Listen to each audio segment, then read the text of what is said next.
और एक बड़ी और अहम खबर आ रही है। खालिस्तानी आतंकी हरप्रीत सिंह उर्फ हैप्पी पासिया को बहुत ही जल्द भारत लाया जाएगा। सुरक्षा एजेंसियों के सूत्रों के मुताबिक अमेरिका के सैक्रामेंटो से हैप्पी पासिया को बहुत ही जल्द भारत लाया जाएगा। हैप्पी पासिया पर पाकिस्तानी खुफिया एजेंसी ISI, आतंकी रिद्दा और बब्बर खालसा इंटरनेशनल के साथ मिलकर पंजाब में कई वारदातें कराने का आरोप है। NIA ने हैप्पी पासिया पर 5 लाख रुपए का इनाम रखा हुआ है।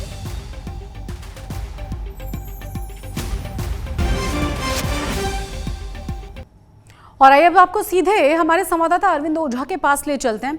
अरविंद, कैसे हैप्पी पासिया को भारत लाने की तैयारियां की जा रही हैं? कुछ महीनों पहले ही हैप्पी पासिया को अमेरिका में गिरफ्तार किया गया था। भारतीय खुफिया एजेंसियों के इनपुट पर इसे गिरफ्तार किया गया था।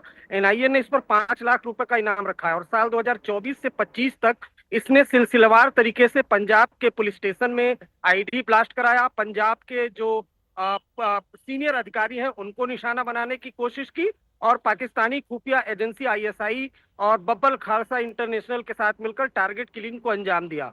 अमेरिका में से गिरफ्तार हुआ, कुछ एविडेंस दिए गए, खानापूर्ति की गई और ये सूत्रों का दावा है कि कुछ दिन बाद अमेरिका से इसे भारत डिपोर्ट कर लिया जाएगा। हरप्रीत सिंह उर्फ हैप्पी पासिया गिरफ्तार हुआ था तो खुद FBI चीफ ने सोशल मीडिया प्लेटफॉर्म X पर उसकी अमेरिका में गिरफ्तारी की तस्वीरें साझा करके जानकारी दी थी कि हरप्रीत पासिया को इंडियन एजेंसी के इनपुट पर गिरफ्तार कर लिया गया है।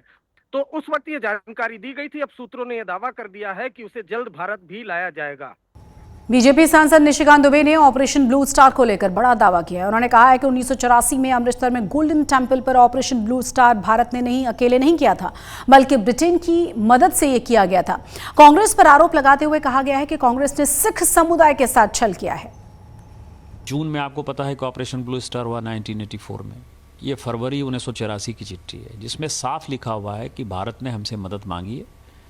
टेक्निकल, फिजिकल और जो एक लड़ाई का जो SAS का जो मदद है वो उसने मांगी है और हमने दिया है।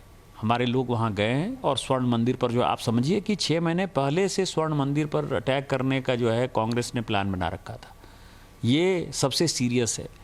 दूसरा, आपको पता है कि वो कमेटी जांच की और उस कमेटी में पता चला कि उस वक्त जो है ब्रिटेन के पूरी की पूरी आर्मी के जो सीनियर अफसर्स थे वो उनकी देख रेख में जो है भारतीय सेना इस तरह से कोई करता है। भिंडरावाले को आपने पैदा किया और भिंडरावाले को पैदा करने के बाद आपने निहत्थे सिखों को जो है सबसे जो धार्मिक संस्था है सिखों की, स्वर्ण मंदिर से ज़्यादा धार्मिक तो कुछ है नहीं, वहाँ आपने अटैक कर दिया, उसमें भी विदेशी सेना के साथ मिलकर, ब्रिटेन की सेना के साथ मिलकर।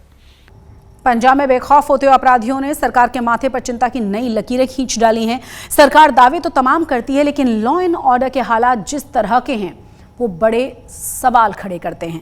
एक तरफ सरकार सूबे को रंगला पंजाब बनाने में लगी हुई है, तो वहीं दूसरी तरफ बेखौफ अपराधी कानून की सरेआम धज्जियां उड़ा रहे हैं। ये तस्वीरें बताने के लिए काफी है कि पंजाब में बेखौफ अपराधियों के हौसले कितने बुलंद हैं। एक तरफ सरकार पंजाब को रंगला पंजाब बनाने का दम भरती है, तो दूसरी तरफ बेखौफ बेलगाम अपराधी सरकार के दावे को ठेंगा दिखाते हैं। सरकार के दावों को बंदूक की नोक पर धाएं धाएं करते हैं। ये हमलावर कानून का सरेआम मजाक बनाते हैं। पंजाब के अलग अलग शहरों से आई इन तस्वीरों ने पंजाब में सुरक्षा व्यवस्था पर सवालिया निशान खड़ा कर दिया है। अमृतसर के हल्का मजीठा से आई इस खौफनाक तस्वीर को देखिए। दिन दहाड़े बाइक पर सवार होकर आए 3 नकाबपोश बदमाशों ने एक शख्स की गोली मारकर हत्या कर दी। दिन दहाड़े हुई इस वारदात से इलाके के लोग खौफजदा हैं।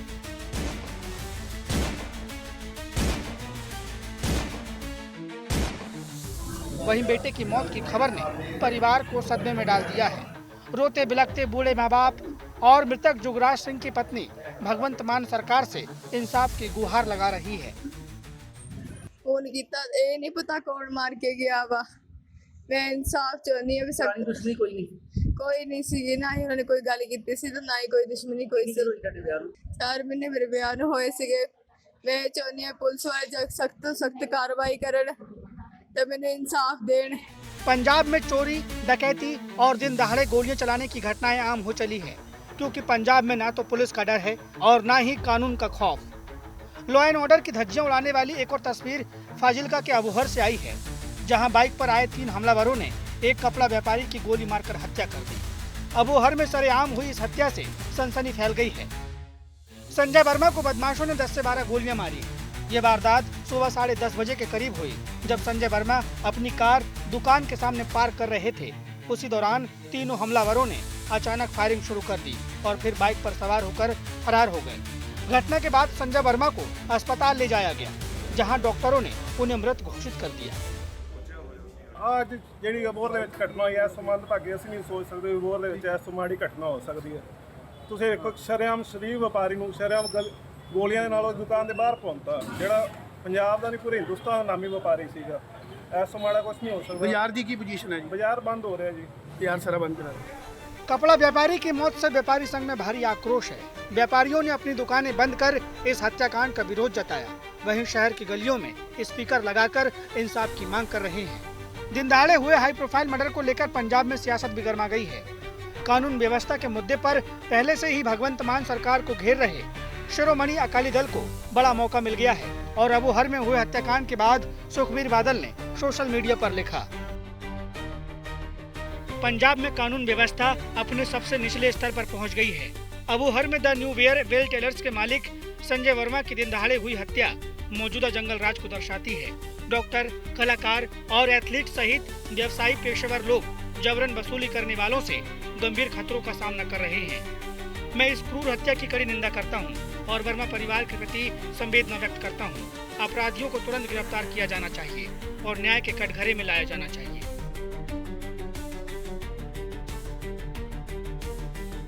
पंजाब में बेखौफ बदमाशों और अपराधियों ने कानून व्यवस्था के माथे पर चिंता की नई लकीर खींच दी है। रात के अंधेरे में तांडव करते बदमाशों की इन तस्वीरों को पंजाब पुलिस के मुखिया डीजीपी गौरव यादव को भी देखना चाहिए, ताकि वो समझ सके कि पंजाब में लॉ एंड ऑर्डर को लेकर क्या हालात हैं। जालंधर के आदमपुर से आई इन तस्वीरों को देखिए, जिसमें आधी रात को जब सब लोग सो रहे होते हैं, उस वक्त कुछ बदमाश घर को आग के हवाले करने की कोशिश करते हैं। ये वारदात ठीक रात 12 बजे की है, जब 3 नकाबपोश बदमाशों ने घर पर धावा बोला और कई बार पेट्रोल बम से घर पर हमला किया। गनीमत रही कि इस हमले में कोई अनहोनी नहीं हुई, लेकिन सवाल वही है, बेलगाम बदमाशों पर लगाम कब कसी जाएगी। 2 दिन पहले ही एक नर्सिंग अस्पताल में उस वक्त हंगामा मच गया था, जब क्लिनिक के अंदर दाखिल हुए 2 बदमाशों ने डॉक्टर अनिल जीत कंबोज को ताबड़तोड़ गोलियां मार दी। अनिल जीत कंबोज पंजाब की मशहूर अभिनेत्री तानिया कंबोज के पिता हैं और उनकी हालत अभी भी गंभीर बनी हुई है। मामला हाई प्रोफाइल था तो सरकार ने स्वास्थ्य मंत्री डॉक्टर बलवीर सिंह अनिल जीत से मिलने अस्पताल पहुंचे और इस घटना को निंदनीय बताया। एक डॉक्टर ਦੇ ਉੱਤੇ ਜਿਹੜਾ ਹੋਇਆ ਹਮਲਾ ਤੇ ਦੂਜੀ ਗੱਲ ਇਹ ਹੈ ਵੀ ਇਹਨਾਂ ਦੀ ਜਾਨ ਬਚਾਉਣ ਲਈ ਅਸੀਂ ਹਰ ਸੰਭਵ ਕੋਸ਼ਿਸ਼ ਕਰਾਂਗੇ। ਸਾਡੀਆਂ ਪ੍ਰੇਅਰਸ ਵੀ ਇਹਨਾਂ ਦੇ ਨਾਲ ਹੈ ਔਰ ਸਾਡੀ ਹਮਦਰਦੀ ਵੀ ਪਰਿਵਾਰ ਦੇ ਨਾਲ ਹੈ। ਤੇ ਦੂਜੀ ਗੱਲ ਇਹ ਹੈ ਵੀ ਜਿਨ੍ਹਾਂ ਨੇ ਇਸ ਘਿਨਾਉਣੀ ਹਰਕਤ ਨੂੰ, ਜਿਨ੍ਹਾਂ ਨੇ ਧੋਖੇ ਦੇ ਨਾਲ ਇੱਕ ਡਾਕਟਰ ਨੂੰ ਗੋਲੀ ਮਾਰੀ ਆ ਮਰੀਜ਼ ਬਣ ਕੇ ਜਾ ਕੇ, they will be brought to justice. ਉਹਨਾਂ ਨੂੰ ਇਹੋ ਜਿਹੀ ਸਜ਼ਾ ਦੇਵਾਂਗੇ ਕਿ ਮੁੜ ਕੇ ਕੋਈ ਇਹੋ ਜਿਹੀ ਘਿਨਾਉਣੀ ਹਰਕਤ ਕਰਨ ਦੀ ਸੋਚ ਵੀ ਨਾ ਸਕੇ। पुलिस के प्रति उठता आम जनता का विश्वास और आए दिन चलती बंदूकों ने सुरक्षा पर सवाल खड़े कर दिए हैं। पंजाब के लॉ एंड ऑर्डर वाले तमाम दावों को इन तस्वीरों ने बेनकाब किया है। अमृतसर से अमित शर्मा, जालंधर से असीम बस्सी, अबोहर से सुरिंदर गोयल और मोगा से तन्मय सामंथा के साथ आज तक ब्यूरो। होशियारपुर के दसूहा में सोमवार सुबह एक भयानक सड़क हादसा हुआ है। यहां एक बस और कार में टक्कर हुई है, जिसके बाद अनियंत्रित होकर बस सड़क पर पलट गई। इस हादसे में 8 लोगों की जान चली गई।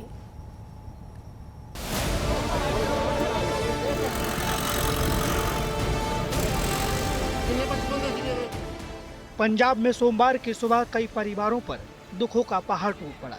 किसी के घर का चिराग बुझ गया तो किसी के सिर से बड़ों का साया उठ गया। दरअसल पंजाब के होशियारपुर में सोमवार सुबह 10 बजे दसूहा हाजीपुर रोड पर एक भयानक सड़क हादसा हो गया, जहां दसूहा की ओर जा रही तेज रफ्तार बस एक कार से टकरा गई और बेकाबू होकर बीच सड़क पर ही पलट गई, जिसके बाद मौके पर चीख पुकार मच गई। हादसे के बाद मची चीख पुकार सुनकर आसपास के लोग मदद के लिए पहुंचे, जबकि कुछ ही देर में पुलिस भी मौके पर पहुंच गई और बस में फंसे यात्रियों का रेस्क्यू करने में जुट गई।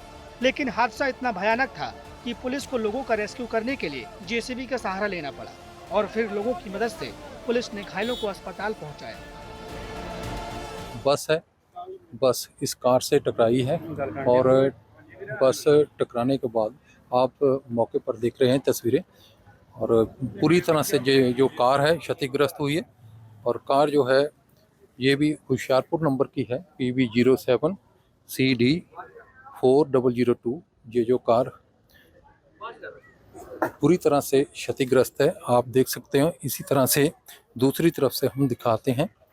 और ये जो बस है, बस मिनी बस है, ये करतार बस सर्विस। इसके हालात देखकर ही पता चलता है कि किस तरह से ये बस क्षतिग्रस्त हुई है। और सुबह कम से कम 10 से 11 बजे के करीब ये हादसा हुआ है। हादसा इतना भयानक था कि कार के परखच्चे उड़ गए और बस भी बुरी तरह से क्षतिग्रस्त हो गई। इस दौरान बस में सवार 39 लोगों में से करीब 8 लोगों की मौत हो गई, जबकि 17 से ज्यादा लोग गंभीर रूप से घायल हो गए, जिनमें से 7 से ज्यादा लोगों को गंभीर हालत में अमृतसर रेफर किया गया। डॉक्टर के मुताबिक मरने वालों में एक बच्चा भी शामिल है। 32 पेशेंट मरीज जो हैं वो हमारे दसुआ हॉस्पिटल में गवर्नमेंट SDH में आए हैं। उनमें से जो 7 से वो ब्रॉड डेड थे और 3 क्रश इंजरीज और 2 हेड इंजरी वाले हमने रेफ़र किए थे, जिनमें से एक का इन्वेस्टिगेट करते एक और डेथ होगी, यानी टोटल डेथ्स 8 हो गई। टोटल पेशेंट हमारे पास 32 आए थे और उनमें से एक जो है वो 4 साल का फीमेल बच्चा था, 3 मेल थे और 3 फीमेल जो ब्रॉड डेड आए थे।